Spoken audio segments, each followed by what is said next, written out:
The only character who doesn't chuckle and would rather flex his muscles is none other than Knuckles the Echidna. Making his debut in Sonic 3, Knuckles has gone on to become one of the toughest and hot-headed rivals of Sonic, but also one of his greatest allies. Naturally, Knuckles also makes a playable appearance in Sonic Forces Speed Battle.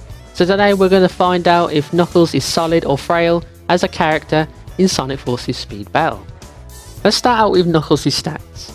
Knuckles stands at a common rarity and boasts a 7 out of 10 speed stat, a 4 out of 10 acceleration stat, and a 9 out of 10 strength stat. To sum that up, he can build up an average amount of speed but can tank most attacks in the game without slowing down too much. Essentially, you can dominate first place without worrying that a single hit will knock you back into 4th place. Overall, a solid set of stats that can make Knuckles a formidable character for your foes to take out in first place should he get there. Now that we've covered Knuckles' stats, let's take a look at Knuckles' power-ups that he can use in game.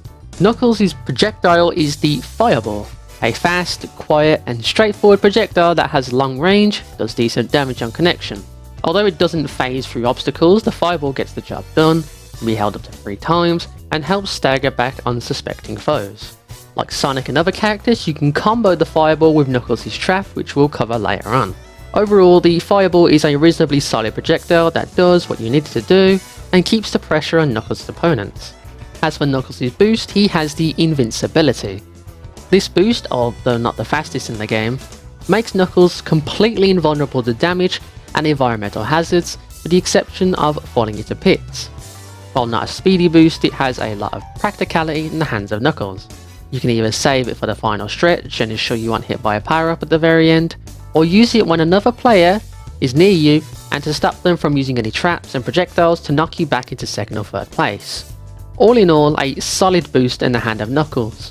And lastly, Knuckles' trap is the Explosive Mine. On its own, it's an average power-up that does big amounts of damage to enemies that it manages to hit. However, the Explosive Mine can also be used for pressuring enemies into a lane to use the Fireball to inflict damage. Again, the Explosive Mine is about as average of a trap as you can get and relies on the situation it is used in for it to be good or not. Overall, the Explosive Mine is your run-of-the-mill average mine trap that will get the job done just fine. Now that we've covered all of Knuckles' kit and stats, let's jump into my final verdict and rating for Knuckles the Echidna. With an average set of power-ups and a reasonable set of stats, I'm going to give Knuckles a rating of 7 out of 10. While his defensive utility is great, he can often struggle to build up speed, which his power-ups don't really do anything to help compensate. The Invincibility boost is one of the slower boosts in the game, purely because of its ability to avoid damage, thus making any Knuckles player slog in 3rd or 4th place until they can land a hit with a projectile or trap. Otherwise, Knuckles will be at much higher ratings, such as 8 out of 10 or 9 out of 10 under the right conditions. That being said, that doesn't mean you shouldn't give Knuckles a shot sometime.